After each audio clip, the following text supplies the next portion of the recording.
En tout cas, on est à nouveau impressionné de la diversité des pays qui nous rejoignent ce soir. On a évidemment la Belgique qui est représentée en nombre, mais aussi divers pays d'Europe et beaucoup de pays francophones, y compris sur d'autres continents. Donc vraiment merci, merci à chacun.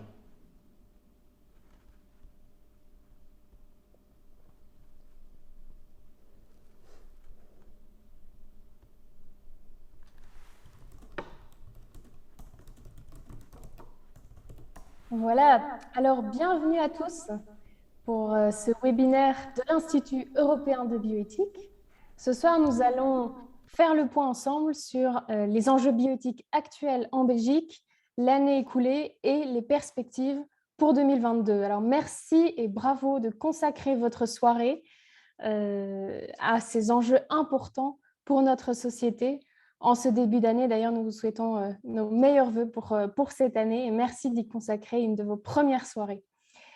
Alors, nous sommes plus de 100 là, sessions connectées. Donc, on sait que derrière chaque session, il y a plusieurs participants. Donc, ça nous motive énormément pour vous présenter ce qu'on a préparé ce soir.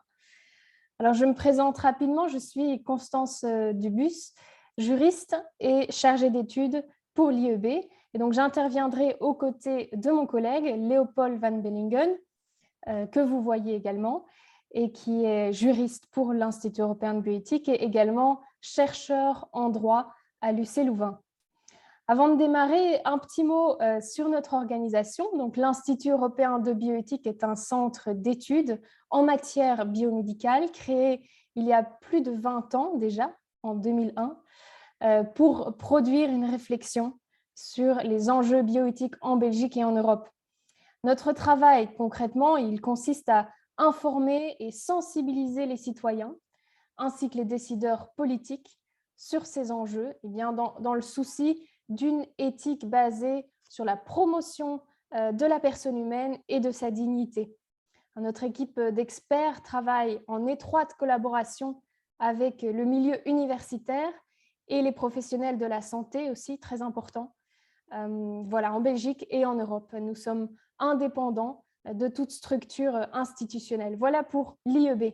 Alors Léopold, vous allez maintenant nous donner quelques informations pratiques pour ce soir.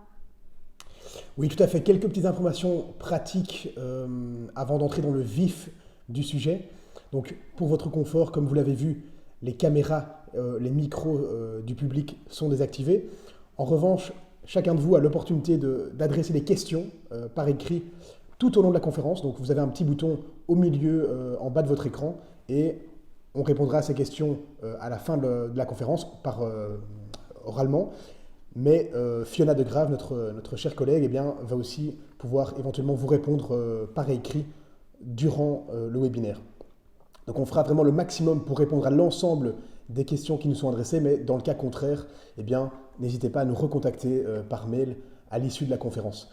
Alors, sachez évidemment aussi que nous allons mentionner différents documents qui ont été publiés par l'IEB durant ce webinaire. Et donc, ces documents, vous pourrez en retrouver le lien à chaque fois dans la discussion Zoom. Et alors, dernière information pour les médecins belges qui nous rejoignent ce soir, eh bien, n'hésitez pas à nous transmettre votre numéro INAMI pour l'accréditation. Voilà, donc on est paré vraiment pour maintenant entrer dans le vif du sujet concernant ces enjeux bioéthiques en Belgique et au-delà en 2022. Et donc, je vais vous donner un petit aperçu de la présentation avant de prendre le premier sujet. Donc, en premier lieu, on parlera de la GPA, donc la question des mères porteuses.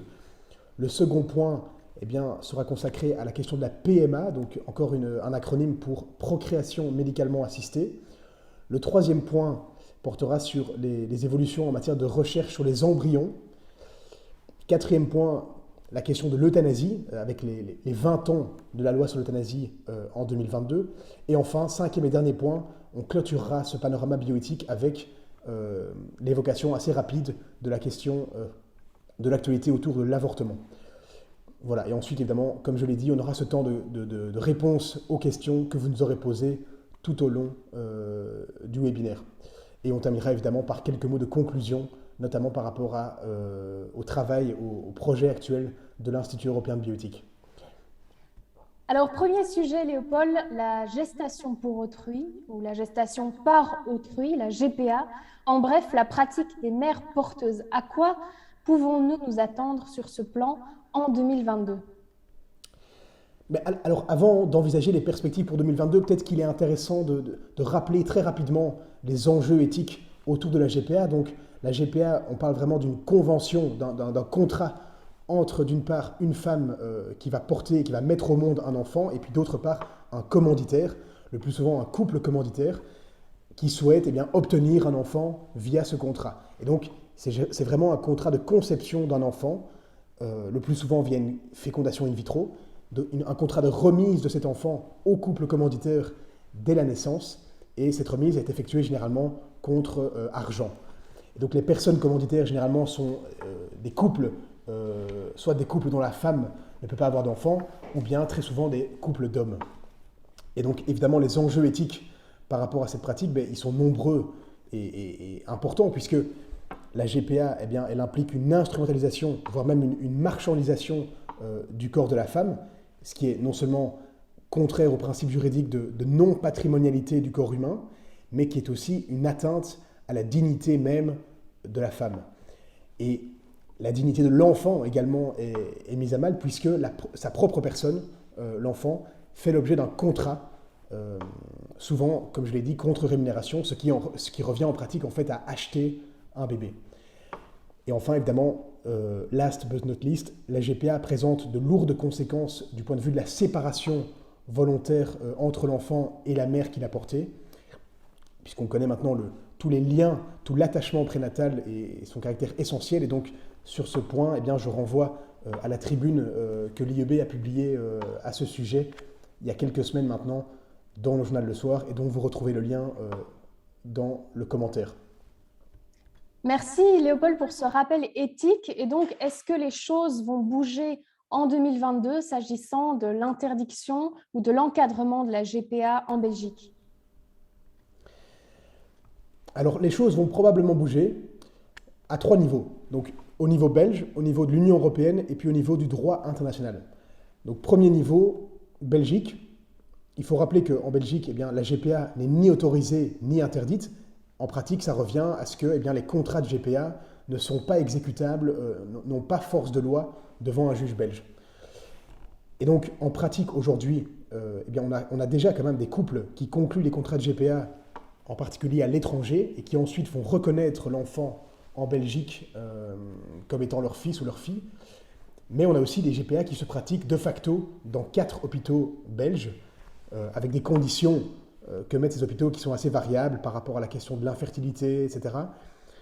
Et la reconnaissance de filiation, dans tous les cas, en tout cas, se fait via l'adoption, en tout cas la reconnaissance de filiation pour le parent qui n'a pas de lien génétique avec l'enfant.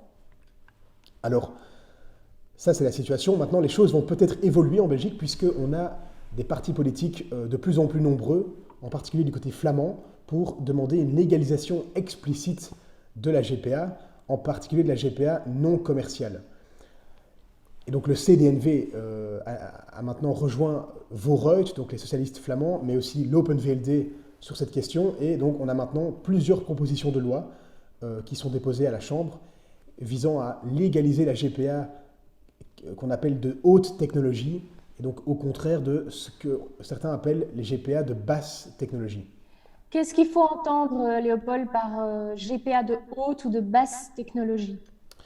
Mais en fait, la GPA, elle est souvent pratiquée par une fécondation in vitro, donc avec un embryon qui est issu des gamètes de au moins un des 2 membres du couple commanditaire.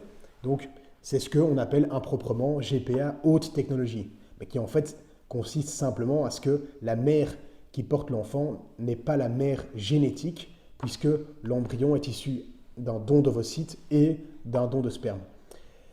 A l'inverse, on a aussi une GPA qui peut être pratiquée plus rarement via une insémination artificielle de sperme. Et donc là, la mère porteuse est également la mère génétique de l'enfant. Et donc ça, c'est ce que certains appellent la GPA basse technologie. Et donc si on revient maintenant aux propositions de loi belges, eh bien, on a les socialistes flamands de Vooruit qui proposent de légaliser, d'organiser la GPA avec fécondation in vitro, en mettant sur pied carrément des centres de maternité de substitution Voilà, et donc, mais ils n'interdisent pas pour autant la GPA avec insémination artificielle. Et l'OpenVLD, les libéraux flamands, grosso modo, c'est la même position que les socialistes flamands. Et alors le CDNV, qui est sorti du bois récemment, eh bien lui, il veut organiser la GPA avec fécondation in vitro, avec des conditions plus strictes que Vorreut ou que l'OpenVLD, mais par contre, ils veulent interdire la GPA avec insémination artificielle. Et alors, ce qu'il faut savoir, c'est que ces trois partis sont d'accord pour interdire la GPA commerciale. Donc la question maintenant, c'est de savoir comment est-ce qu'au Parlement belge, les choses vont évoluer, puisque vous vous rappelez sans doute que l'accord de gouvernement fédéral conclu en 2020, eh bien, il prévoit un gel, une mise au frigo des dossiers éthiques, donc en particulier évidemment l'avortement, puisqu'on sait que le CDNV a vraiment insisté pour cela pendant les négociations gouvernementales. Mais voilà, rien ne dit que les choses vont rester en l'état par rapport à la GPA, puisque maintenant le CDNV est lui-même demandeur, et donc il faudra voir vraiment quelle sera la position des partis francophones, puisque ces partis francophones s'expriment très peu sur le sujet. Absolument. On voit donc que les partis flamands sont d'accord sur, on peut dire, l'interdiction de la GPA commerciale, mais pas forcément sur le type de fécondation, de technique utilisée dans la GPA autorisée. Voilà. Oui, c'est ça. Mais ce qu'il faut bien comprendre, c'est que la distinction, d'une part, entre GPA commerciale et non commerciale, elle est bancale, parce que de facto, il est très difficile de distinguer ce qui est un défraiement de ce qui est une rémunération. Comment d'ailleurs estimer un juste défraiement pour le fait de porter un enfant, de le mettre au monde, de l'abandonner au couple commanditaire. Donc, est-ce que ça peut vraiment être chiffrable? Et puis, il y a toute la question des intermédiaires, évidemment, qui sont payés, que ce soit des juristes, des soignants, etc. Donc là, il y a tout un aspect commercial, qu'on le veuille ou non. Et puis, cette distinction aussi entre GPA, donc de haute ou de basse technologie, donc GPA via fécondation in vitro ou bien GPA via insémination artificielle, cette distinction elle est également peu pertinente puisque, à nouveau ici, on élude totalement les questions éthiques fondamentaux soulevées par la GPA en tant que telle. Donc, pour leur dire en un mot, finalement, le problème avec la GPA, en fait, c'est la GPA. Passons maintenant peut-être au deuxième niveau, celui de l'Union européenne, avec ici aussi des évolutions possibles en matière de GPA. Effectivement. Donc, au niveau européen, les choses bougent également. Ça peut sembler étrange parce qu'on sait que l'Union européenne ne possède pas de compétences en matière de GPA, ni même d'ailleurs de compétences sur les questions bioéthiques en général. Mais ici, par rapport à la GPA, l'enjeu, c'est vraiment une reconnaissance indirecte de la pratique de la GPA à travers la question de la libre circulation des personnes au sein de l'Union européenne. Et donc, sur ce point, la Commission européenne a maintenant une stratégie concernant ce qu'elle appelle la reconnaissance mutuelle des relations familiales, donc reconnaissance entre les États membres de l'Union européenne. Et donc, très concrètement, par rapport à la GPA, ça veut dire que si un État membre a reconnu une filiation entre un couple commanditaire et un enfant issu de GPA, eh bien, aux yeux de la Commission européenne, tous les autres États membres de l'Union devraient reconnaître cette filiation lorsque les personnes en question déménagent vers ces États. Et donc l'enjeu, évidemment, c'est que ça pourrait mener cette reconnaissance des filiations à une reconnaissance indirecte de la pratique de la GPA elle-même par les États membres, puisque à partir du moment où on reconnaît comme légitime cette relation familiale issue d'un contrat de mère porteuse, il va être difficile pour un État de continuer encore longtemps à interdire formellement la GPA et à refuser de reconnaître les GPA pratiqués à l'étranger. Donc on a plusieurs consultations qui ont été menées par la Commission européenne sur le sujet, et donc la prochaine étape, c'est le dépôt d'un projet de texte législatif qui est attendu pour le 3e trimestre 2022, donc vraiment affaire à suivre. Affaire à suivre, et donc cela nous mène au 3e niveau, le niveau international maintenant. Oui, donc le niveau du droit international, ou même plus exactement le niveau du droit international privé, donc les règles internationales de reconnaissance mutuelle des lois de chaque État. Et donc on a cette même logique que celle au niveau de l'Union européenne que je viens d'expliquer, donc maintenant au niveau mondial, avec cette perspective d'une possible autorisation indirecte de la GPA par le biais de la reconnaissance des liens familiaux issus de GPA. Et donc ici, c'est la question de la convention de l'AE, qui est une convention internationale d'experts qui se penche maintenant sur la question depuis 2016. Et donc on a ces experts qui sont mandatés par les pays du monde entier, qui vont finaliser leur rapport dans l'année qui vient. Et donc on devrait avoir un premier projet de protocole international en la matière en 2023. Alors, ce qui est frappant dans ce débat sur la GPA, c'est que les promoteurs de cette pratique parlent souvent de vide juridique en la matière, un vide juridique qu'il serait nécessaire de combler. Est-ce qu'il y a réellement un vide juridique? Donc effectivement, vide juridique, comme si finalement le législateur n'avait pas songé à l'hypothèse en question et qu'aucune règle ne s'appliquerait en la matière. Et donc, pour la GPA, il faut bien dire qu'il n'y a pas de vide juridique, puisqu'on a des principes généraux du droit qui refusent simplement ce genre de convention qui fait de l'enfant l'objet d'un contrat et convention qui instrumentalise le corps des femmes. Et donc, pour un petit peu avoir une conclusion générale, c'est que finalement, en 2022, l'enjeu, c'est vraiment, par rapport à cette question de la GPA, de revenir de promouvoir un féminisme authentique, vraiment respectueux du corps des femmes. Donc ça, c'est une chose, mais aussi alerter, je pense, sur un autre drame qui est un drame écologique, un drame d'écologie humaine qui s'amorce avec la GPA, puisque, comme nous le montre la science, finalement, eh bien, on a des dégâts physiologiques, des dégâts émotionnels qui sont assez ravageurs par rapport à cette séparation de l'enfant avec sa mère dès la naissance. Donc vraiment des conséquences physiologiques et émotionnelles, non seulement pour l'enfant, évidemment, mais aussi pour sa mère. Voilà, donc ça c'est le premier point vraiment sur la GPA. Et le deuxième point, sans transition, la procréation médicalement assistée, où on sait évidemment que, comme on vient de le voir, que la gestation pour autrui, elle est directement liée à cette technique de procréation médicalement assistée, puisqu'elle passe nécessairement, comme je l'ai dit, par l'insémination artificielle, par la fécondation in vitro. Alors Constance, c'est vous qui allez nous parler de la PMA. Est-ce que vous pourriez nous donner un aperçu des récents développements en la matière, donc sur cette question de la procréation artificielle? Oui, alors je rebondis sur les termes que vous avez cités en parlant de la GPA. On parlait de fécondation, de PMA de haute technologie et de basse technologie.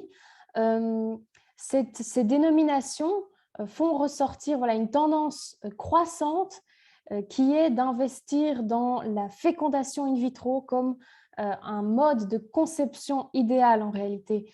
On voit de plus en plus de fécondation in vitro et de plus en plus de ce genre de technique aussi avec directement l'insertion forcée du spermatozoïde dans l'ovocyte au moyen de l'intervention médicale pour plus de rapidité, plus d'efficacité. Nous avons à l'Institut européen de bioéthique, nous avons cette année mis à jour notre dossier sur la procréation médicalement assistée, avec les chiffres les plus récents qui existent pour la Belgique. Donc, vous allez voir dans le chat, on va vous mettre le lien de ce dossier mis à jour. Pour vous donner quelques chiffres, eh bien, en 2018, ce sont les chiffres les plus récents qu'on a, on a eu en Belgique 40 000 cycles de fécondation in vitro. Ce sont 10 000 cycles en plus que 10 ans plus tôt, qu'en 2008. Voilà, donc 25% en plus en 10 ans. Contre 22 000 cycles d'insémination artificielle. Alors, ces 40 000 cycles de FIV ont conduit à près de 6 000 naissances, soit 5%, un peu plus de 5% du total des naissances en Belgique. Donc, on est vraiment dans une proportion significative qui devient de plus en plus significative pour notre pays, pour les naissances dans notre pays. À cela, il faut ajouter que le taux d'échec moyen de la fécondation in vitro reste très élevé. Il est de 80% selon le rapport de 2020, donc qui porte sur l'année 2018. Donc ça, il faut vraiment le rappeler parce que la fécondation in vitro est un parcours très lourd pour la femme, pour les couples qui ne savent pas toujours assez eh bien, cette grande proportion d'échecs. Voilà. Alors, Constance, le 11 novembre dernier, la RTBF titrait On propose aux femmes d'acheter du temps. Pourquoi congeler ces ovocytes a de plus en plus de succès? Parce que c'est un fait, de plus en plus de femmes en Belgique ont recours à ce procédé. Alors, comment est-ce qu'on peut expliquer ce phénomène, Constance? En effet, alors tous les hôpitaux confirment que les femmes ont de plus en plus recours à la congélation de leurs ovocytes. L'UZ Bruxelles, par exemple, a confirmé donc qu'on était passé de 18 femmes en 2010 qui ont eu recours à ce procédé, 18 en 2010, à près de 200 en 2021. Donc, vous voyez un énorme saut. Alors, comment l'expliquer? Eh bien, il y a quand même beaucoup de promotion autour de la pratique, mais il y a aussi depuis ces 2 dernières années le contexte du Covid, il faut le dire, qui a réduit en quelque sorte pour certaines personnes les opportunités de rencontre et qui a provoqué une certaine anxiété, en particulier chez les jeunes femmes. Alors, les femmes qui approchent de la trentaine et qui paniquent à l'idée de ne plus être capables d'avoir des enfants naturellement, en tout cas qui voient leur fertilité baisser. Voilà, alors cette pandémie donc, a créé un climat d'anxiété et qui finalement répond à une certaine offre de la part de ces hôpitaux. Le docteur De Vos de l'UZ Bruxelles dit carrément on propose aux femmes d'acheter du temps, parce que cette procédure est très coûteuse, de faire une intervention qui leur permet de gagner une certaine autonomie reproductive. Alors, à prendre aussi avec des pincettes, autonomie reproductive, parce qu'on sait, on l'a dit juste avant, le taux d'échec énorme des fécondations in vitro. Donc, promettre que congeler ces ovocytes pour les réutiliser plus tard, ça va nous garantir une prolongation de la période de fertilité, c'est illusoire. Pour vous donner une idée, chaque prélèvement d'ovocytes, en vue de cette congélation, coûte environ 2 000 à 2 500 euros. Et comme il faut un certain nombre d'ovocytes, il en faut idéalement 20 pour maximaliser les chances ensuite de fécondation. Eh bien, certaines femmes vont jusqu'à procéder à 4 ponctions différentes. Donc, ça veut dire à la suite de 4 cycles avec stimulation hormonale, etc. Donc, c'est extrêmement coûteux, on pourrait arriver jusqu'à 8 000 euros, extrêmement coûteux et très lourd, elles le disent elles-mêmes. Les femmes qui ont recours témoignent du fait que ce procédé est très très lourd au niveau de cette stimulation hormonale, les émotions qui s'en retrouvent bouleversées, les prises de poids aussi excessives. Voilà, alors étonnamment, les chiffres pour l'instant montrent qu'à peine 15% des femmes utilisent finalement leurs ovocytes congelés. Donc, on est face à une demande croissante, une marchandisation croissante aussi de cette congélation des ovocytes. Et donc, à suivre de près. Mais le contexte actuel de la pandémie n'est pas favorable, en tout cas, à apaiser les esprits à ce niveau-là. Merci Constance. Alors, donc, on a vraiment ces évolutions d'artificialisation, de commercialisation de la procréation. Qu'est-ce qu'on peut proposer comme action positive actuellement? Oui, vous faites bien de poser cette question parce qu'on veut surtout promouvoir aussi les versants positifs des actions concrètes positives en réponse à ces enjeux. Alors, tout d'abord, eh bien, développer la prévention de l'infertilité, d'une part, et d'autre part, et ça va ensemble, promouvoir la restauration de la fertilité naturelle. Donc, vraiment dans l'optique du soutien à la procréation naturelle pour justement préserver l'intimité et l'autonomie des femmes, des couples, contre l'emprise de l'industrie de la procréation. Alors concrètement, vous avez sans doute déjà entendu parler des naprotechnologies, un mot un peu compliqué. Non, cette aide médicale favorise une conception naturelle et permet bien d'éviter de nombreuses fausses couches. Donc, cette médecine, en réalité, traite les causes sous-jacente de l'infertilité d'un couple. Et c'est ce qu'on recherche, traiter les causes de l'infertilité. La méthode a été mise au point dans les années 90 par le docteur Hilgers, un gynécologue obstétricien aux États-Unis, et elle consiste en 3 étapes principales. D'abord, l'observation du cycle propre de la femme. Ensuite, un diagnostic des causes d'hypofertilité ou d'infertilité du côté masculin et féminin, parce que ça peut exister des 2 côtés.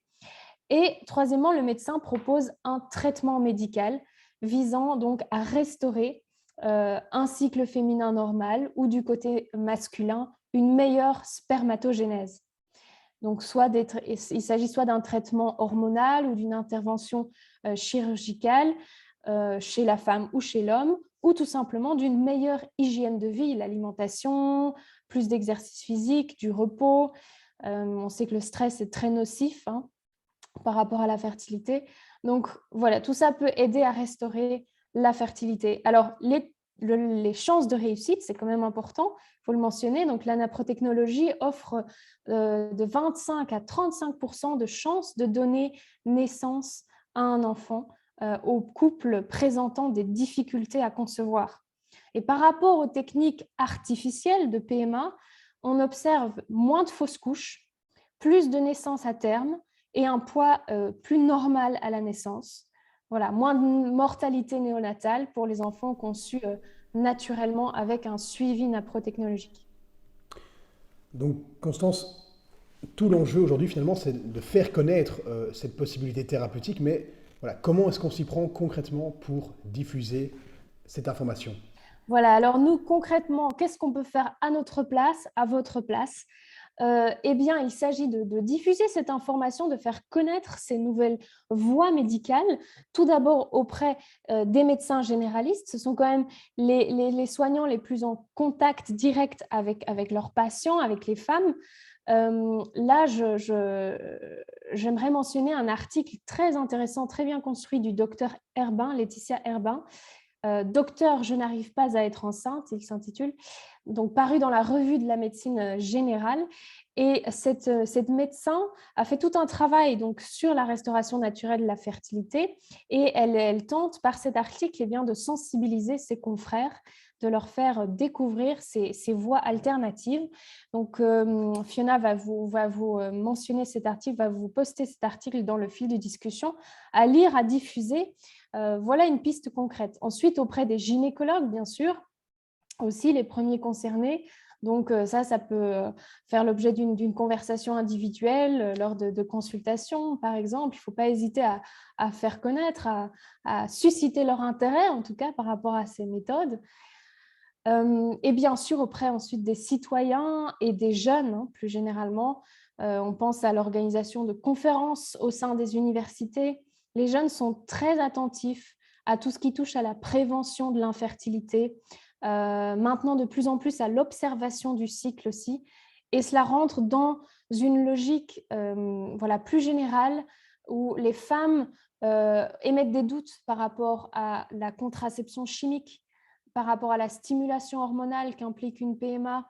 Il y a un réel désir de retour vers les méthodes plus naturelles et l'observation du cycle. Donc, les jeunes sont ouverts à ce genre de nouvelles et il faut leur en parler. Une piste concrète, très concrète, il y aura en 2022 des formations en naprotechnologie, donc en restauration naturelle de la fertilité, en Belgique, données par l'association Fertility Care. Fiona va aussi vous poster quelques liens à ce sujet. Voilà, des formations pour certifier des nouvelles instructrices sur 15 mois et de nouveaux médecins sur 6 mois. Donc, les candidatures sont ouvertes jusqu'au 15 juillet pour les médecins et au 8 mai 2022 pour les instructrices. Merci beaucoup Constance. Alors on va passer maintenant au troisième point, donc un autre sujet au devant de l'actualité bioéthique, celui de la recherche sur les embryons humains. Alors Constance, est-ce que vous pouvez d'abord nous rappeler brièvement ce qui est pratiqué, ce qui est autorisé en Belgique en matière de recherche sur les embryons? Voilà, on passe assez vite à un autre sujet. J'espère que tout le monde nous suit encore. Mais donc, au niveau de la recherche sur les embryons in vitro, qu'est-ce qui est pratiqué, qu'est-ce qui est autorisé en Belgique? Eh bien, nos chercheurs manipulent des embryons qui sont issus des surplus, on pourrait dire, de la procréation médicalement assistée, les embryons surnuméraires qui ne sont pas utilisés, qui sont de trop, qui sont mal formés, etc. Et donc qui leur servent de matériel de laboratoire.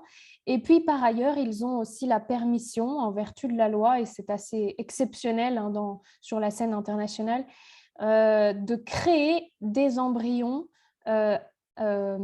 spécialement pour leurs projets de recherche, donc sans aucun projet parental par derrière, et qui seront détruits eh bien, par leurs mains.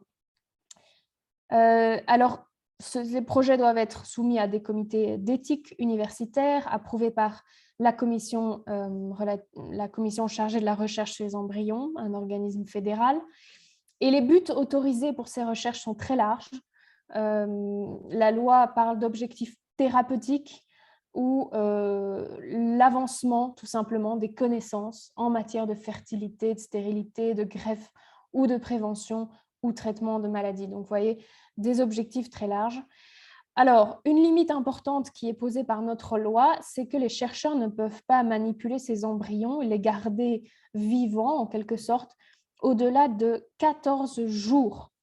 Alors, 14 jours après la fécondation ou 14 jours après la décongélation, si ces embryons ont été décongelés. Donc cette limite de 14 jours, Constance, en Belgique, est-ce que les autres pays connaissent la même limite et est-ce qu'il n'y a pas eu du changement justement par rapport à ça en 2021? Depuis 40 ans, une période de 14 jours, cette période de 14 jours était officiellement acceptée par la communauté scientifique internationale, par vraiment la vaste majorité des pays qui pratiquent ce genre de recherche. Cette limite était acceptée comme limite éthique et légale à la recherche sur les embryons humains. Et voilà, pour le rappel historique, elle a été formulée, recommandée pour la première fois dans un rapport, le rapport Warnock, d'une commission d'enquête britannique. Donc, c'est de là que tire son origine, cette limite. Alors, ce qu'il y a de neuf, c'est que cette année, en 2021, la Société internationale de recherche sur les cellules souches, c'est une organisation américaine qui a maintenant 20 ans, qui se profile comme guide en matière de recherche scientifique autour des cellules souches et qui est très influente sur la scène scientifique, qui bénéficie vraiment d'une renommée, voilà, un organisme influent et consulté dans le monde entier. Eh bien, cette société, aujourd'hui, a publié, en 2021, a publié des nouvelles lignes directrices qui proposent de supprimer cette limite de 14 jours. Voilà. Alors, elle reconnaît qu'il n'est actuellement pas techniquement possible de cultiver des embryons humains au-delà de ces 14 jours. Les scientifiques ne savent pas encore techniquement le faire, mais en entrevoyant la possibilité technique de le faire, ils souhaitent dès à présent supprimer cette limite éthique et légale pour, disent-ils, favoriser une meilleure compréhension des interventions en matière d'infertilité, etc. Donc, on retrouve en réalité ici deux arguments qu'on croise souvent en bioéthique et contre lesquels il faut être assez vigilant. C'est l'argument de la faisabilité technique, ce qui est faisable ou ce qui devient faisable, ce qu'on entrevoit comme faisable doit devenir possible et donc on supprime ce qui y ferait obstacle. Et deuxième argument invoqué aussi par le président de cette commission au sein de cette société qui a travaillé sur les nouvelles lignes directrices. Alors, il s'agit de Lovell Badge, un scientifique britannique. Alors, lui, il parle de l'argument de la bienfaisance. Donc, le nombre de jours permis pour une certaine recherche ainsi que le nombre d'embryons utilisés devraient, selon lui, être déterminés en fonction de la valeur des informations obtenues pour la recherche en question. Donc, on est ici vraiment dans un argument finalement utilitariste qui ne bénéficie absolument pas aux embryons. On va peser peut-être le pour et le contre, mais finalement, de ces recherches, mais finalement, les embryons ne bénéficieront absolument pas, même pas des avantages de ces recherches, puisqu'ils seront détruits. Alors, Constance, donc toujours par rapport à cette question de vraiment des embryons, on a beaucoup parlé des embryons chimères, donc animal-homme, toujours en 2021. Et l'IEB d'ailleurs va publier un nouveau dossier sur cette question des chimères dans les prochaines semaines. Alors, Constance, est-ce que vous pourriez me donner un aperçu rapide de cette question ce soir? Oui, alors je vais commencer peut-être par rappeler la définition, ce qu'est une chimère, parce on entend tellement de choses au sujet des chimères. En génétique, une chimère est un organisme ou un tissu dont les cellules possèdent des caractères provenant de deux ou plusieurs individus, soit de la même espèce, soit d'espèces différentes. Alors, dans le langage commun, on entend généralement les chimères par des individus, des organismes provenant de deux espèces différentes. Et on distingue les chimères artificielles créées par l'homme, dont on va parler ce soir, des chimères naturelles ou des êtres hybrides qui se croisent plus ou moins naturellement. Voilà. Alors, au niveau des chimères artificielles, il en existe encore deux types. Il existe tout d'abord les chimères qui résultent de l'insertion de cellules animales dans un embryon humain, et d'autre part, celles qui résultent de l'introduction de cellules humaines dans un embryon animal. Alors, il est généralement accepté pour le moment parmi les scientifiques et aussi au sein des lois qui parlent des chimères, qu'on ne va pas insérer des cellules animales dans l'embryon humain. Dans ce sens-là, il est généralement accepté que cette pratique doit rester interdite pour le moment. Par contre, ce qui est pratiqué et autorisé dans certains pays, c'est donc l'introduction de cellules humaines dans des embryons d'animaux. Pourquoi ? Quels sont les buts poursuivis par les chercheurs qui pratiquent cela ? Eh bien, c'est, disent-ils, mieux connaître les mécanismes du développement embryonnaire pour améliorer les techniques, on les retrouve, de procréation médicalement assistée. Alors, un autre but donc, de ces chimères, ce serait d'avancer dans le traitement des cancers et des maladies dégénératives. Et puis, troisième élément, à plus long terme, les chimères pourraient, dit-on, mais ça reste vraiment presque du niveau de la fiction, servir à la production de greffons. Voilà, pour produire des organes au sein d'animaux, des organes qui seraient ensuite transplantés chez les humains. Alors, les chercheurs qui manipulent ces chimères estiment bien que les bénéfices scientifiques et médicaux attendus sont supérieurs aux risques encourus. Et Constance, comment est-ce que la Belgique se positionne par rapport à ces expérimentations? Alors, en Belgique, c'est très simple, la loi interdit d'implanter des embryons humains chez les animaux et elle interdit aussi de créer tout simplement des chimères ou des êtres hybrides. Donc, dans un sens comme dans l'autre, les chimères sont interdites de création. Donc, au niveau belge, on est assez restrictif. Et du point de vue vraiment bioéthique, quelles questions finalement sont soulevées par ces chimères, ces embryons chimères? Oui, parce que c'est finalement ça qui nous intéresse et qui fait la plus grande l'objet de la plus grande partie du dossier qui va bientôt sortir, eh bien, d'abord, des considérations au niveau scientifique. Il faut se rendre compte des limites techniques de la xénotransplantation, donc de la transplantation d'organes de l'animal vers l'être humain, pour des raisons simples d'incompatibilité. Pour l'instant, on est incapable de procéder à ces transplantations d'organes interespèces.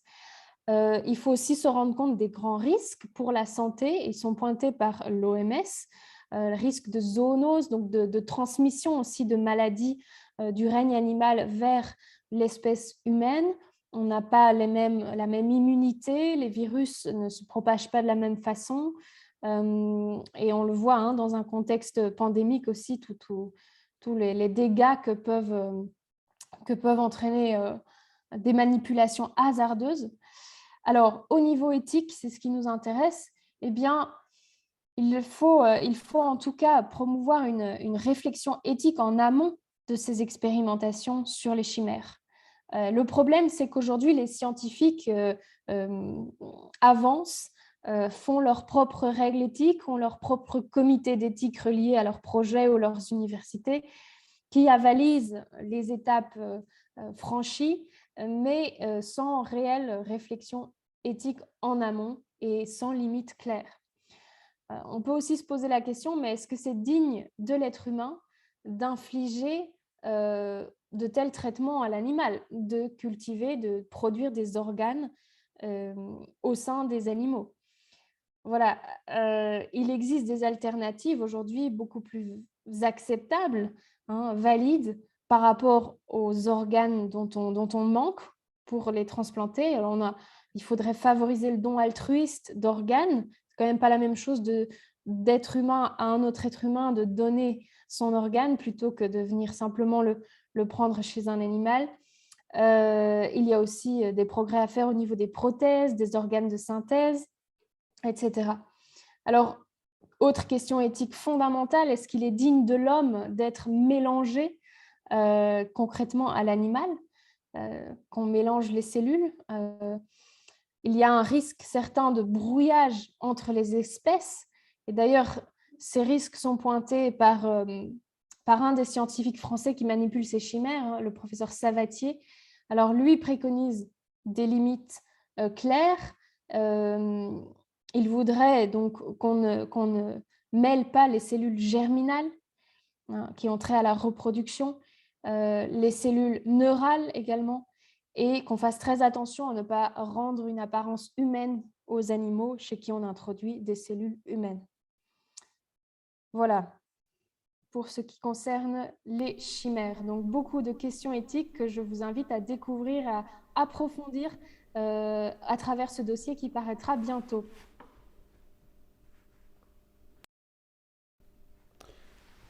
Merci Constance. On va passer à la question maintenant de l'euthanasie.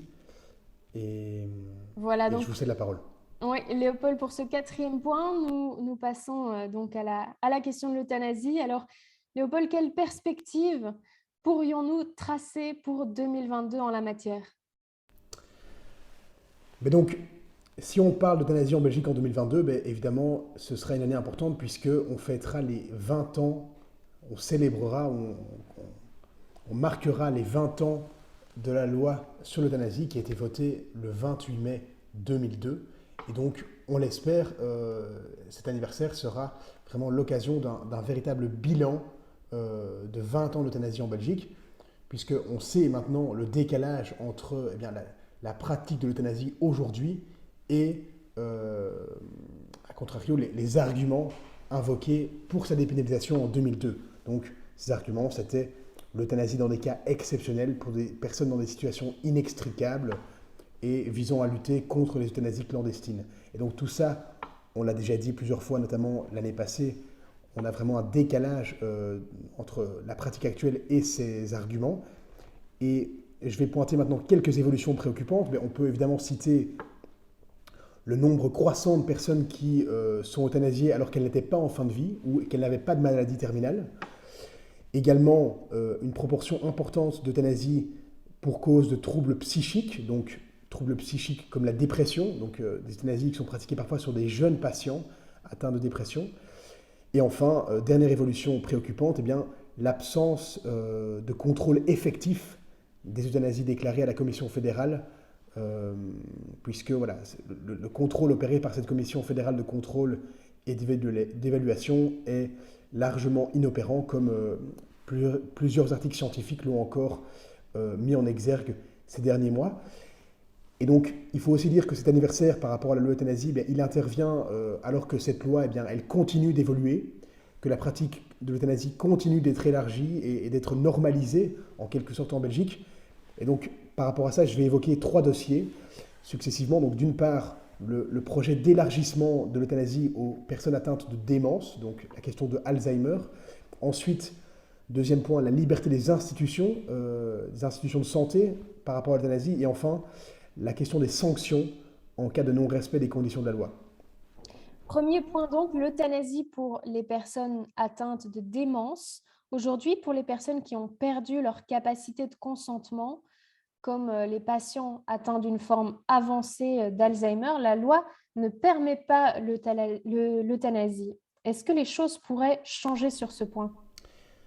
Donc, à nouveau, ici, il faut rappeler que, en principe, l'accord du gouvernement fédéral conclu en 2020, il prévoit le gel des dossiers éthiques, donc y compris sur l'euthanasie. Mais voilà, on sait que ça n'empêche pas les partis, en particulier les partis flamands, de déposer continuellement des projets d'extension de la pratique de l'euthanasie. Et ici, donc, c'est la volonté des socialistes, des libéraux flamands, de permettre l'euthanasie des personnes atteintes de démence, personnes qui auraient rempli une déclaration anticipée où elles déclarent vouloir être euthanasiées lorsqu'elles auront cette maladie, déclaration donc qu'elles rentrent avant de perdre leur capacité de consentement aux yeux de la loi. Et donc, le problème éthique ici, évidemment, il est important, il est même double, puisque premièrement, cette déclaration anticipée remplie par une personne par rapport à cette éventualité d'euthanasie en cas d'Alzheimer, cette déclaration anticipée, elle vient figer vraiment la volonté du patient à un moment où il n'est pas confronté à cette maladie, ou en tout cas pas confronté à une maladie dans un stade important. Et donc le risque, évidemment, c'est, comme on le voit déjà aux Pays-Bas, le risque, c'est que cette déclaration anticipée, elle soit appliquée de force au patient qui est atteint de démence, y compris dans le cas où, et même en particulier dans le cas où il ne consent pas à l'euthanasie au moment de l'injection, finalement. Puisqu'on considérera que finalement son consentement n'est plus valable et donc il n'a plus rien à dire puisque cette déclaration lui est opposable à lui-même. Et alors le deuxième problématique évidemment c'est que plus globalement envisager l'euthanasie pour les personnes qui sont atteintes de démence, eh bien, qu'on le veuille ou non, c'est envoyer un signal qui est fondamentalement délétère à toutes les personnes qui sont ou qui seront atteintes de cette maladie, mais également à leurs proches. Signal qui finalement revient à dire que vivre avec cette pathologie est inévitablement synonyme de souffrance, qu'une vie avec cette maladie ne vaut plus la peine d'être vécue, alors qu'on sait, la réalité montre, les enquêtes montrent que ces personnes peuvent vraiment encore vivre de très très belles choses, y compris avec leurs proches, lorsqu'elles sont accompagnées humainement, lorsqu'elles sont aussi accompagnées matériellement. Et donc là, je vous invite aussi à aller consulter le dossier, le flash expert que l'IEB a publié sur cette question de la perspective de l'euthanasie pour les personnes atteintes de démence. On l'a publié maintenant il y a 2 ans, et donc Fiona va également vous le mettre en commentaire. Alors, deuxième perspective pour 2022, la question de la liberté des institutions, des hôpitaux, des maisons de repos en matière d'euthanasie. Oui, tout à fait. Et donc cette question, elle n'est pas nouvelle, hein. Vous vous en souviendrez, puisque en mars 2020, donc il y a 2 ans maintenant déjà, le législateur belge a voté l'obligation pour les hôpitaux, pour les maisons de retraite, de permettre l'euthanasie en leur sein. Donc plus concrètement, ça veut dire qu'il n'y a plus la liberté pour les établissements de santé en Belgique de proposer un projet de soins et un projet de vie pour les patients, pour les résidents, projet qui exclurait la pratique de l'euthanasie, plutôt en faveur d'autres approches comme les soins palliatifs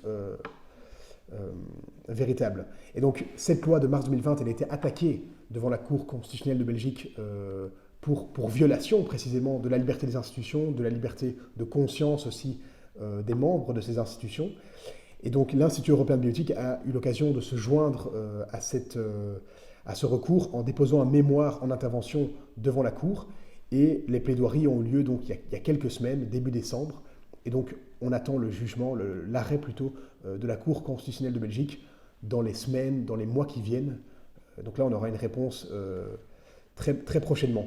Et donc, pour terminer par rapport à ça, on voit vraiment qu'à mesure que les législations se multiplient et même s'étendent en matière d'euthanasie, mais même aussi plus largement en matière bioéthique, eh bien, on a cette préservation de la liberté de conscience des soignants, cette préservation de la liberté des institutions de soins qui vraiment devient un enjeu majeur en matière bioéthique. Alors enfin, Léopold, vous vouliez aussi nous parler de la question des sanctions prévues en cas de non-respect des conditions de la loi euthanasie. Un petit peu compliqué, mais donc les sanctions qui seraient appliquées si un médecin ne respecte pas les conditions imposées par la loi. En quoi est-ce que cette question est un enjeu pour 2022 ? Oui, mais c'est un enjeu parce que de manière générale, il faut savoir que la loi belge sur l'euthanasie, au contraire par exemple de la loi des Pays-Bas, eh bien, cette loi belge ne prévoit pas de sanctions spécifiques puisque en fait on est dans un régime de dépénalisation. Donc l'euthanasie est un homicide qui est dépénalisé à certaines conditions. Donc concrètement, ça veut dire qu'un médecin qui met fin à la vie d'un patient, s'il respecte toutes les conditions de la loi euthanasie, ben, il ne sera pas considéré comme étant un meurtre par empoisonnement au sens du code pénal, ce qui aurait été le cas s'il n'avait pas respecté toutes les conditions de la loi. Et donc, la question qui se pose maintenant en 2022, ben, c'est de savoir s'il ne faudrait pas des sanctions spécifiques, donc plus légères que celles prévues pour un empoisonnement, sanctions en cas de violation des conditions qu'on va considérer comme plus formelles de la loi. Par exemple, le fait d'envoyer un formulaire en retard, le fait de ne pas consulter de la manière requise d'autres médecins. Et donc cette question de la différenciation des sanctions, elle est apparue en particulier lors du procès de l'euthanasie de Tine Nys. Donc vous vous rappelez cette jeune femme qui avait été euthanasiée pour dépression à 38 ans. Et donc il y a eu le procès aux assises de Gand en janvier 2020 et on avait eu un acquittement au bénéfice du doute de ce médecin qui avait pratiqué l'euthanasie. Et l'affaire continue au civil et même elle continue devant la Cour constitutionnelle puisqu'on a des questions qui ont été adressées à la Cour constitutionnelle par rapport justement à cet enjeu de l'interprétation de la loi concernant les sanctions. Et donc, à nouveau ici, il n'est pas impossible qu'on ait certains changements soit initiés par la Cour constitutionnelle, soit directement par le législateur. Alors, à votre avis, Léopold, est-ce que ce serait une bonne chose de faire justement cette distinction entre les conditions procédurales et les conditions de fond pour l'euthanasie, donc sur le plan des sanctions? Mais à première vue, on pourrait dire oui, parce que ce qu'on voit aujourd'hui, c'est qu'il y a une certaine impunité dans le non-respect de certaines conditions de la loi euthanasie, puisque voilà, il y a une absence de contrôle effectif par la Commission fédérale de contrôle et d'évaluation, et absence de contrôle qui est d'autant plus importante lorsqu'il s'agit des conditions dites formelles. Et donc, le problème évidemment ici, c'est que c'est très difficile de parvenir à établir une distinction entre des conditions qui seraient procédurales, moins importantes, et des conditions de fond plus fondamentales. Par exemple, si on prend le critère lié à l'indépendance du deuxième médecin qui est consulté, ou aussi le critère par rapport à l'obligation d'évoquer les options thérapeutiques disponibles pour le patient, donc évoquer aussi les soins palliatifs avec le patient qui demande l'euthanasie, mais comment est-ce qu'on va considérer ces conditions légales? Est-ce qu'on va dire que c'est uniquement des conditions procédurales, ou bien on prend en compte le fait qu'en fait ces conditions, eh bien, si elles ne sont pas respectées, elles peuvent vraiment influencer lourdement la légitimité d'une décision de pratiquer l'euthanasie. Si, par exemple, on ne parle pas des soins palliatifs ou des perspectives de traitement au patient, eh bien, son jugement sur l'euthanasie va évidemment être biaisé et donc l'état du patient ne sera peut-être pas véritablement celui qui est requis par la loi. Effectivement, alors on voit que le débat est vraiment difficile sur ce point. Avant de passer à notre dernier point, peut-être un tout petit mot sur le contexte international en matière d'euthanasie. On sait qu'il y a plusieurs participants ici ce soir qui viennent d'autres pays, ça les intéressera sûrement. Oui, mais donc, évidemment, je ne vais pas pouvoir aborder l'ensemble des pays, mais ceux qui nous suivent à travers nos bulletins d'information savent que voilà, il y a des projets de dépénalisation de l'euthanasie qui se multiplient en Europe et à travers le monde. Donc, je mentionnerai ici par exemple l'Autriche, l'Allemagne, l'Italie, où on a des propositions de loi qui ont été déposées pour faire suite à des décisions des tribunaux constitutionnels. Alors, à première vue, la perspective peut sembler assez unilatérale vers une dépénalisation systématique de l'euthanasie, mais ce qu'on voit aussi, c'est vraiment des prises de conscience par rapport à l'impasse que constitue la légalisation de l'euthanasie, comme le montre l'exemple belge. Et ces contre-exemples, c'est par exemple le cas du Portugal, avec une loi qui a été retoquée par 2 fois maintenant par le tribunal constitutionnel, mais aussi par le président de la République. On a aussi l'exemple de l'Autriche qui, même si on se dirige vraiment vers une pratique de l'euthanasie ou du suicide assisté, en tout cas le législateur à contre-cœur vraiment a fait ce choix en veillant à circonscrire le plus possible les conditions d'accès à l'euthanasie et notamment a vraiment insisté, donc le législateur autrichien a vraiment insisté pour que les soignants ne soient pas impliqués par rapport à ce geste parce qu'il considère à juste titre que l'euthanasie, le suicide assisté sort complètement de l'éthique médicale. C'est d'ailleurs quelque chose qui est martelé par l'Association médicale mondiale. Voilà, donc ça c'est vraiment le contexte plus global par rapport à l'euthanasie qui, encore une fois, peut à première vue ne pas sembler très réjouissant, mais qui, malgré tout, donne aussi quelques signes de prise de conscience. Merci beaucoup Léopold pour ce point sur l'euthanasie. Et donc on enchaîne avec le dernier point de ce soir. Tenez bon encore quelques minutes et puis on prendra vos questions et on va parler eh bien, de la question de l'avortement. Voilà, tenez bon, tenez bon. Les questions sont déjà nombreuses, on le sait, et Fiona a déjà fait un grand travail de réponse par écrit, et certaines questions vont faire l'objet d'une réponse orale donc dans quelques instants. Mais avant ça, donc l'avortement, euh, on a évidemment une évolution constante de cette situation, en particulier à l'international, mais est-ce qu'on pourrait rappeler brièvement la situation en Belgique? Oui, donc vous le savez sans doute, l'avortement en Belgique est autorisé sans raison médicale, donc sur simple demande, jusque 12 semaines de grossesse, jusque 3 mois du fœtus et donc jusqu'à la naissance aussi, si jamais la vie ou la santé de la mère est en danger ou si le fœtus présente une maladie ou un handicap jugé grave ou incurable. Donc, 2 régimes, soit jusqu'à 3 mois sur demande, soit jusqu'au terme de la grossesse, jusqu'à la naissance en cas de maladie. Alors, vous vous souvenez, il y a 2 ans, de la grosse question qui nous a mobilisés sur l'extension de l'avortement sur demande au-delà des 3 mois de grossesse, jusqu'à 18 semaines. Eh bien, sur cette question, il y a aujourd'hui un statu quo au niveau politique, voilà, du moins jusqu'aux prochaines élections. Et c'est lié, on a déjà évoqué cet accord politique du gel des questions bioéthiques.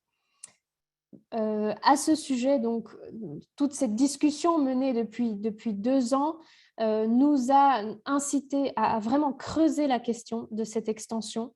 Et l'IEB a publié récemment un dossier vraiment très, très fouillé sur les enjeux médicaux, mais aussi psychologiques, éthiques, bien sûr, d'une telle extension au-delà de 12 semaines.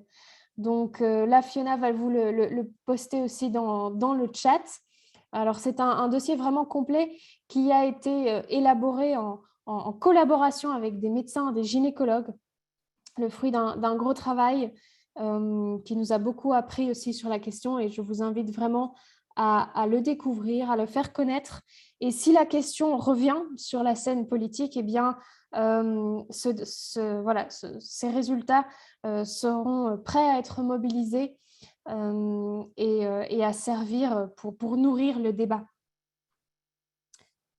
Alors, en matière d'avortement, je vous donne quelques chiffres récents aussi qu'on a tirés des derniers rapports analysés. Pour les années 2018 et 2019, on est autour de 18 000 avortements déclarés par an en Belgique. Voilà, ce qui revient à un avortement pour 7,7 naissances et à 8 femmes, un peu plus de 8 femmes concernées pour 1000 femmes en âge de procréer. Donc, on se maintient quand même dans des proportions, des chiffres assez hauts. Alors, le problème depuis la modification qu'on a connue en 2018 de la loi, je ne sais pas si vous vous souvenez, mais lors de cette modification de la loi, le législateur a supprimé l'obligation de mentionner l'état de détresse. Donc, le médecin, quand il enregistre un avortement, devait normalement, avant, mentionner quelle était la cause qui avait poussé l'état de détresse dans lequel se trouvait la femme et qui avait poussé cette femme à avorter. Depuis 2018, eh bien, la loi a été changée et donc les médecins n'ont plus cette obligation dans les rapports qu'ils rendent. Et ce qui rend le travail d'analyse très difficile parce qu'il n'est plus possible de poser en réalité un juste diagnostic sur les circonstances qui ont poussé ces femmes à avorter. Donc, en 2019, il y a plus de 30% des femmes qui ont avorté qui n'ont pas souhaité mentionner de raison à leur avortement. Et donc, on se trouve bien sans moyens pour analyser justement ces situations et puis proposer des aides concrètes, des alternatives. Voilà, donc ça c'est un point assez négatif et on espère bien, que la commission chargée de vérifier les avortements bien, va réintroduire cette obligation parce qu'on ne peut pas faire de travail de prévention sans l'indication des raisons qui ont poussé les femmes à avorter. Tout à fait. Et un autre phénomène assez préoccupant qu'on a pu observer ces 2 dernières années, c'est ce recours croissant à la pilule abortive, donc, ou à l'avortement chimique. Euh, est-ce qu'il y a un lien, puisqu'on est dans les 2 dernières années, est-ce qu'il y a un lien avec la crise sanitaire? Oui, il faut dire que la pandémie, le confinement, surtout du printemps 2020, euh, a entraîné le fait que voilà, les patientes étaient restreintes dans leurs déplacements et certains centres voulaient aussi éviter d'avoir trop de personnes en même temps dans leurs locaux. Et voilà, ces facteurs ont fait que les centres d'avortement ont commencé à proposer aux femmes de pratiquer l'avortement chimique, ce qu'on appelle l'IVG médicamenteuse, mais donc un avortement par ingestion de substances abortives. Donc ces centres ont commencé à proposer cela à domicile. Et en réalité, désormais, plusieurs centres continuent à offrir cette possibilité d'avorter à domicile suite à cette habitude qui s'est installée pendant la pandémie. Alors, ça pose véritablement question parce que l'avortement n'est jamais quelque chose d'anodin. C'est toujours douloureux et puis ça présente énormément de risques et surtout la femme, quand elle avorte seule chez elle à domicile, eh bien, c'est similaire à une fausse couche, donc ça peut être très traumatisant. Et d'ailleurs, les médecins qui pratiquent des avortements le reconnaissent eux-mêmes. Voilà, au niveau psychologique, ça peut avoir un impact vraiment délétère. En réalité, on entend cela du terrain, eh bien, il y a un manque de praticiens pour pratiquer l'avortement de façon chirurgicale, donc par aspiration. Et c'est ce qui expliquerait aussi un recours croissant et une recommandation croissante de l'avortement chimique où les femmes sont laissées finalement à elles-mêmes avec cette méthode d'avortement. Alors, ce qu'on a observé aussi pendant la pandémie, c'est que certains centres accéléraient le processus et permettaient à des femmes qui consultaient pour la première fois, par exemple le matin, en demandant un avortement, de revenir l'après-midi et de commencer un avortement médicamenteux ou chirurgical l'après-midi. Donc, le jour même de la demande, l'avortement était pratiqué. Ce qui est totalement en contradiction avec la loi qui prévoit un délai de réflexion de 6 jours. Mais voilà, ces centres tiraient argument du fait que la pandémie créait une situation d'urgence et que pour limiter les déplacements de ces femmes, il fallait leur répondre tout de suite à leurs demandes dans la journée.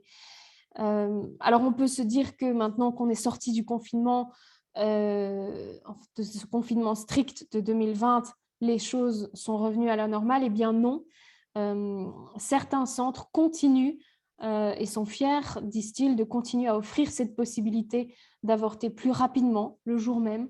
Et ils ont décidé que c'était une avancée et qu'on ne ferait pas marche arrière.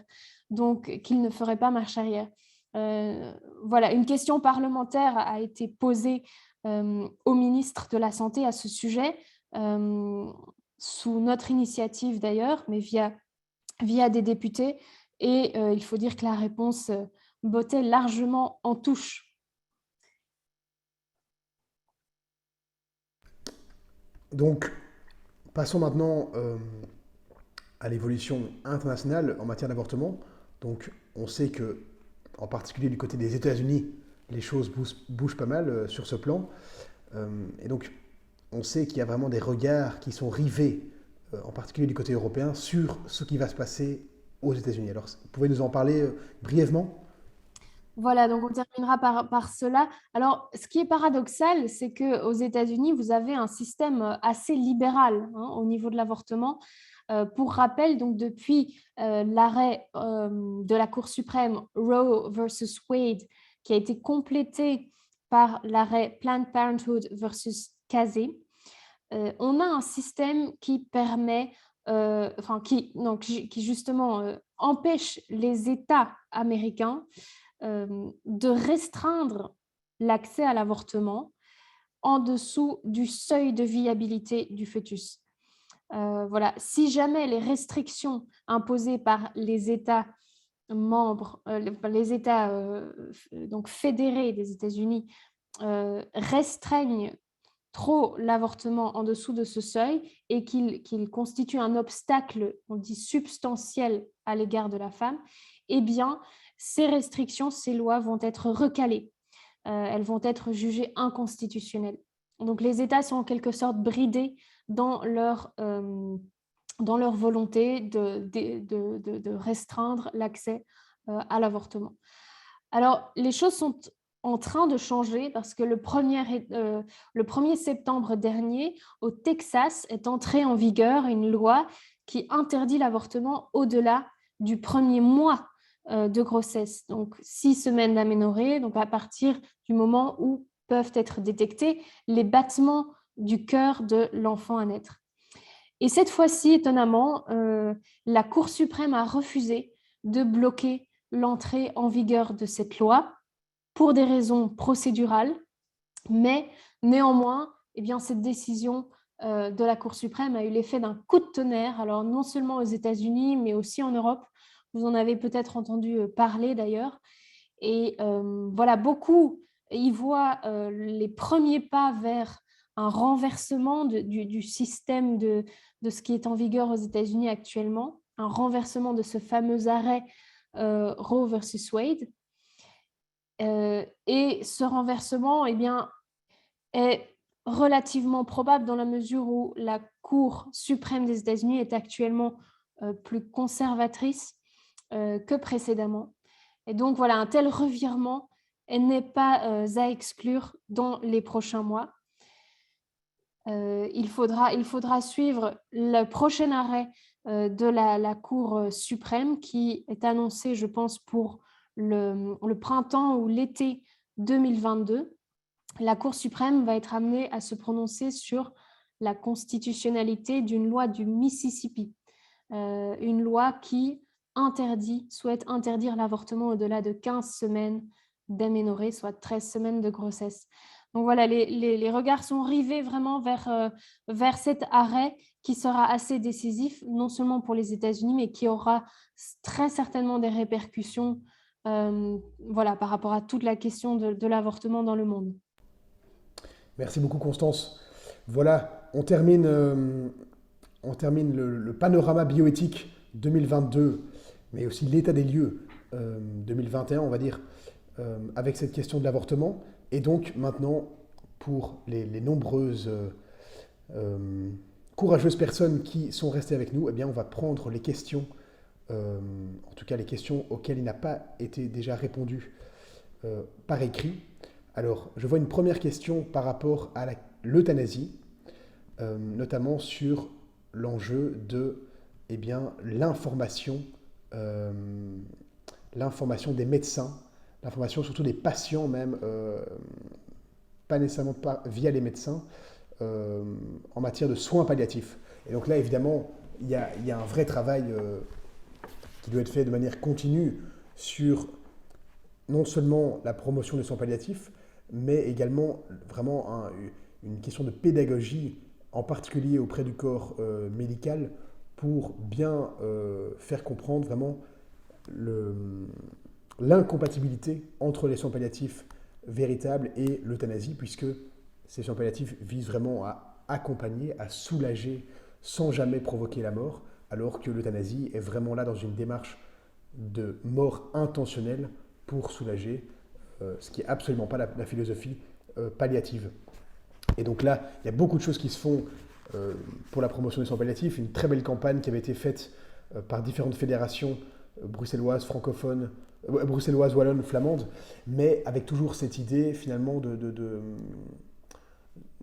un petit peu de silence par rapport à l'euthanasie, et ce qui conduit finalement des gens à dire oui, oui, le soin palliatif c'est très bien, mais moi c'est l'euthanasie, ou bien même un petit peu de soins palliatifs, puis un petit peu d'euthanasie. Et donc voilà, là il y a aussi parfois une forme d'instrumentalisation des équipes de soins palliatifs dans les hôpitaux, dans les maisons de retraite, qui n'est pas toujours simple à gérer, même d'un point de vue vraiment tout à fait politique. Et donc là, je rejoins tout à fait cette intuition non seulement de plus d'informations, mais surtout d'une meilleure information auprès des soignants et auprès du grand public en la matière. Peut-être Constance, pour la prochaine question? Oui, alors il y a une question sur les chimères. À quelle loi sur les chimères faites-vous référence? Dans quel cas est-ce autorisé? Alors pour la Belgique, donc la matière est abordée dans la loi relative à la procréation médicalement assistée de 2007, où en fait, de façon assez indirecte, le législateur interdit de réimplanter des embryons qui ont été manipulés, des embryons humains qui ont été manipulés. Et plus loin, il dit carrément que la création de chimères est interdite, voilà, dans un sens comme dans l'autre. Donc pour la Belgique, c'est assez clair. Alors je vois Ouais. une autre question ici, plutôt une remarque, mais pertinente, j'aimerais la partager. On nous dit que la méthode Sensiplan, donc c'est une méthode symptothermique. Attendez, je vois qu'elle a été résolue. Mais je continue. Non. Donc, la méthode Sensiplan est également à promouvoir. Alors, en fait, quand on a parlé ici des naprotechnologies, on parle vraiment des techniques médicales pour restaurer la fertilité naturelle. Donc, on a tout d'abord, ça passe évidemment par l'observation du cycle, la connaissance du cycle féminin, mais ensuite, la particularité des naprotechnologies, c'est que ce sont des médecins qui viennent proposer véritablement des traitements, hein. C'est une méthode curative. Maintenant, pour observer, donc dans la première étape, hein, pour observer le cycle féminin, bien le comprendre et s'adapter du coup au rythme féminin, eh bien, il y a plusieurs méthodes qui existent. Donc là, bien sûr, Sensiplan en est une. On a la méthode Billings, on a la méthode FEM, on a maintenant aussi toutes sortes d'applications qui voient le jour, hein. Notamment, vous avez peut-être entendu parler de l'application Clou, qui est une application allemande qui a reçu une autorisation de mise sur le marché aux États-Unis et voilà, toute nouvelle et qui séduit énormément, surtout du côté des jeunes, pour analyser son cycle et déterminer les méthodes de fertilité ou d'infertilité. Donc là, au niveau de l'analyse du cycle, on a vraiment beaucoup de méthodes différentes et Sensiplan en est une. Alors, peut-être la question, toujours pour rester sur l'euthanasie, par rapport à l'impact du confinement sur les chiffres en matière d'euthanasie. Donc, question tout à fait pertinente, puisque eh bien, le confinement, en tout cas l'année du confinement 2020, a coïncidé avec une baisse inédite du nombre d'euthanasies en Belgique. Donc, une très légère baisse, mais malgré tout, en tout cas une baisse de la on a cessé de voir les euthanasies augmenter, ce qui était le cas depuis plus de 15 ans. Et on est certain du fait que eh bien, c'est lié au confinement, puisque, en fait, lorsqu'on regarde les chiffres en détail, on voit une baisse très importante du nombre d'euthanasies pratiquées en hôpital, puisque eh bien, les personnes à l'hôpital en fin de vie, ou en tout cas désireuses d'être euthanasiées, eh bien, ne pouvaient plus être euthanasiées en présence de leurs proches pendant le confinement, puisque les visites étaient interdites, alors que la proportion d'euthanasie pratiquée à domicile a augmenté, même si évidemment son nombre absolu a diminué, puisque l'ensemble des euthanasies a diminué. Et donc la grande question, c'est de savoir, dans les mois qui viennent, lorsqu'on aura le rapport pour les chiffres de 2021, est-ce que cette tendance se confirme? Donc est-ce qu'il y a un changement de mentalité aussi par rapport à l'impact de la crise sanitaire sur la prise en compte de la vulnérabilité, etc. Ou est-ce qu'on retombe dans cette logique autonomiste et vraiment délétère de l'euthanasie, avec des chiffres qui peut-être vont en tout cas cesser de baisser, voire même peut-être à nouveau augmenter.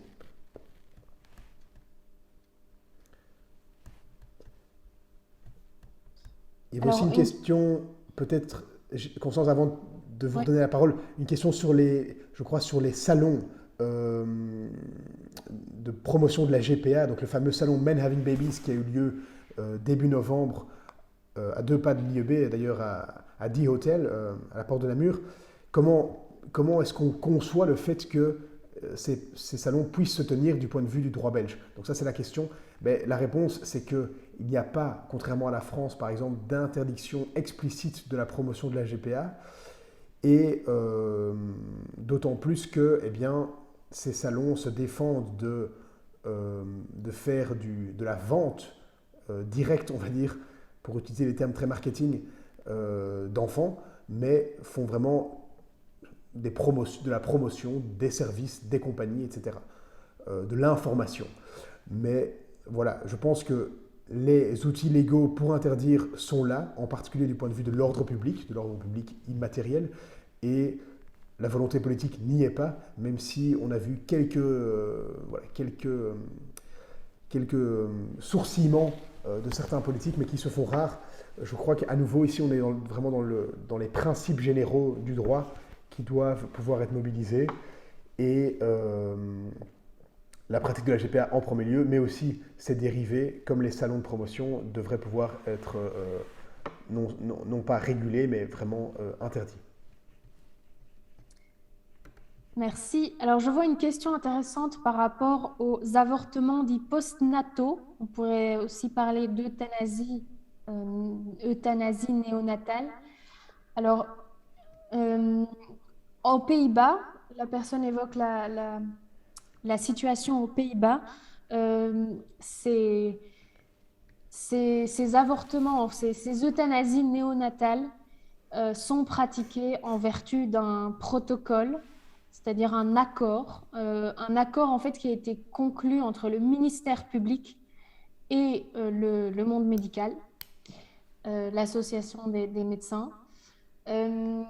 Donc le protocole de Groningen qui énumère un certain nombre de conditions selon lesquelles le ministère public ne va pas poursuivre des médecins s'ils mettent fin intentionnellement à la vie des nouveau-nés qui se trouvent dans telle ou telle situation de maladie, de handicap grave, etc. Donc, alors la question c'est qu'est-ce qu'il en est en Belgique? Eh bien, ce genre d'euthanasie néonatale est pratiqué. Il y a eu d'ailleurs, il y a pas moins de 15 jours, un colloque, une conférence qui faisait le point sur cette pratique. Alors là, pour le coup, en Belgique, on n'a même pas de protocole, donc c'est pratiqué carrément en violation de la loi, puisque l'euthanasie ne peut être pratiquée que sur des adultes ou sur des enfants mineurs, mais qui ont la capacité de consentement. Donc avec des nouveau-nés, on n'est absolument pas dans ce genre de configuration. Mais voilà, ces euthanasies néonatales sont pratiquées en sortant voilà, sur base du fait que ces enfants n'auraient pas une qualité de vie suffisante ou mourraient de toute façon très prochainement. Donc, ce sont des situations qui nous laissent vraiment perplexes et face auxquelles je pense que la chose qu'on peut faire, donc non seulement c'est d'alerter et de faire comprendre que ces pratiques sont illégales, mais surtout promouvoir les soins palliatifs néonataux. Ça existe. Donc on a les soins palliatifs généraux, on a une spécialisation vraiment pour les enfants en soins palliatifs pédiatriques, mais il y a aussi tout un volet des soins palliatifs en néonatologie, très très pointu. C'est difficile de savoir comment on réagit, comment soulager un nouveau-né. Et il faut vraiment développer cette branche des soins palliatifs et faire connaître les belles initiatives qui existent à ce niveau-là. Pour les parents qui sont confrontés à la naissance d'un enfant gravement malade, eh bien leur donner la possibilité de bénéficier de ces soins palliatifs très particuliers. Alors une question par rapport à la loi de mars 2020 sur l'euthanasie. Donc est-ce qu'il ne reste quand même pas dans cette loi la possibilité d'orienter la personne qui demande l'euthanasie vers une autre institution? Alors ici, donc, il faut un petit peu reclarifier, c'est-à-dire qu'effectivement, donc il y a une obligation de renvoi renforcée qui est introduite par la loi de mars 2020, mais qui ne va pas du tout préserver la liberté des institutions, que du contraire, puisqu'elle vient outre, donc comme j'ai expliqué, cette atteinte à la liberté des institutions sur le plan vraiment de la pratique de l'euthanasie au sein des institutions, eh bien, il y a une autre disposition de la loi de mars 2020 qui oblige les médecins qui refusent de pratiquer l'euthanasie à renvoyer le patient vers une association ou un centre spécialisé dans le droit à l'euthanasie. Et donc, on sait que les associations en question sont des centres qui sont vraiment qui militent pour l'euthanasie, mais même pour l'extension continue de l'euthanasie. Et donc, il y a vraiment là non pas un palliatif à cette atteinte à la liberté des institutions, mais plutôt une atteinte complémentaire, une atteinte encore plus grave à la liberté de conscience des médecins qui vont devoir faire ce renvoi qui finalement revient à donner les moyens directement aux patients d'obtenir l'euthanasie. Et donc là, à nouveau, il y a un recours devant la Cour constitutionnelle pour lequel on attend une réponse dans les semaines qui viennent. Peut-être rapidement une question sur la GPA. Quelqu'un qui demande quelles sont les raisons politiques avancées pour faire interdire la GPA basse technologie, c'est-à-dire la GPA par insémination artificielle. Alors les raisons qui sont avancées, eh bien, c'est que on veut le moins possible que l'enfant conçu par GPA ait un lien biologique avec la femme qui l'a porté, avec sa mère voilà, pendant la grossesse. Et donc, une façon d'y arriver, eh bien, c'est d'imposer que l'enfant soit conçu avec les gamètes, les ovocytes, d'une autre femme que celle qui le portera. Parce qu'on sait très bien que s'il y a un lien génétique, biologique, charnel, encore en plus que la grossesse avait entre la mère et l'enfant, eh bien, ce sera d'autant plus difficile de réaliser la séparation entre la mère et l'enfant.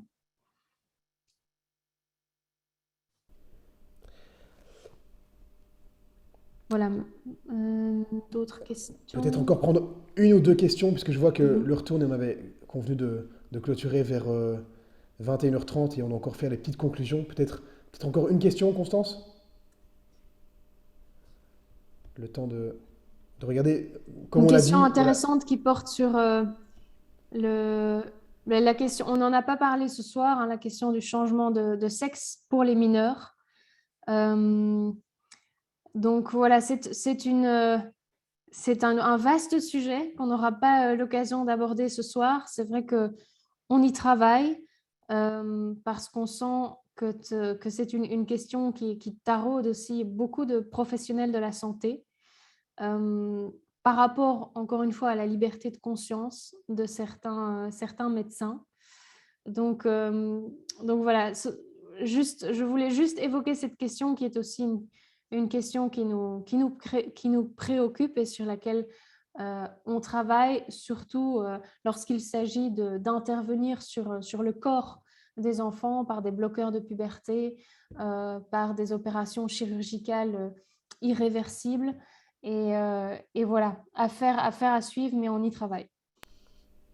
Tout à fait, Constance. Et peut-être pour rajouter aussi l'importance sur cette question de bien dissocier la question des personnes qui naissent intersexes, on va dire, et puis après la question de ce qu'on va appeler Et les dysphorie dysphories de de genre. genre, Mm. qui ne sont évidemment pas les mêmes questions, même si elles ont évidemment des liens, mais qui nécessitent des réponses particulières les unes et les autres. Voilà. Peut-être quelques mots de conclusion, Constance? Voilà, alors je reprends cela 2 minutes. Hop.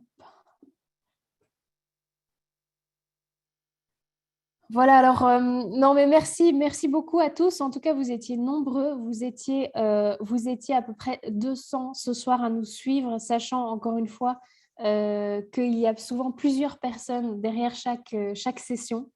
Donc cela nous motive encore plus d'approfondir notre travail et de vous faire part des résultats de nos recherches. Alors, je voudrais terminer par le partage de quelques actualités de l'IEB. Vous savez, cette année, en 2021, on a fêté nos 20 ans. Donc, voilà, un grand cap pour l'IEB et on a particulièrement marqué ce cap par l'organisation d'un colloque universitaire sur la liberté de conscience des soignants et la liberté des institutions de soins, qui s'est tenu donc le 4 octobre dernier dans les auditoires de l'UC Louvain à Bruxelles. Alors, pour ceux qui n'ont pas pu y assister, sachez que nous diffuserons les vidéos de ce colloque, donc les extraits vidéo des interventions qui ont été vraiment excellentes et très nourrissantes. Nous les diffuserons à travers notre bulletin d'information. Si vous n'êtes pas encore abonné, vous pouvez vous y abonner via notre site et nous les diffuserons donc ces prochains mois en divers extraits. Alors, aussi, une autre nouvelle pour cette année 2022, ce sera la parution d'un manuel de bioéthique pour jeunes et moins jeunes. Voilà, donc Léopold va vous donner, s'il y parvient, un petit aperçu de la couverture, d'une couverture possible, en tout cas, mais voilà, pour vous donner un avant-goût de cet ouvrage qui est le fruit d'un travail intense et de plusieurs années de travail et qui paraîtra donc ici pour 2022. Voilà, ça pourrait s'intituler aussi La bioéthique pour les nuls. Non, mais voilà, c'est un petit manuel qui vraiment sera un précieux soutien pour ceux qui forment, ceux qui veulent être formés en bioéthique. Voilà, merci Constance. Un tout dernier mot. Donc, comme vous l'a dit Constance, n'hésitez pas à vous inscrire dès maintenant au bulletin. Fiona va rajouter le lien dans le chat pour vous inscrire directement. Et alors, ultime mot, eh bien, comme vous le savez, cette conférence vous a été proposée à titre gratuit. Vous le savez sans doute aussi, l'IEB ne reçoit pas de subventions publiques, donc on est vraiment financé uniquement par les particuliers qui estiment notre travail et qui pensent intéressant et important de nous soutenir. Donc voilà, n'hésitez pas à faire un don à l'IEB. Et donc, à nouveau, on mettra un petit lien dans le chat pour ce faire. Merci de votre soutien. Merci de votre présence, surtout. 21h30, on est encore fort nombreux. Il y en a quelques-uns qui nous ont qui se sont assoupis ou qui se sont déconnectés, mais voilà. Et évidemment, à bientôt dans le bulletin, mais surtout, et on l'espère très vite, dans un nouveau webinaire qu'on espère aussi intéressant et avec autant de gens qu'aujourd'hui. Bonne soirée, Merci. bonne année, Bonne soirée. au revoir.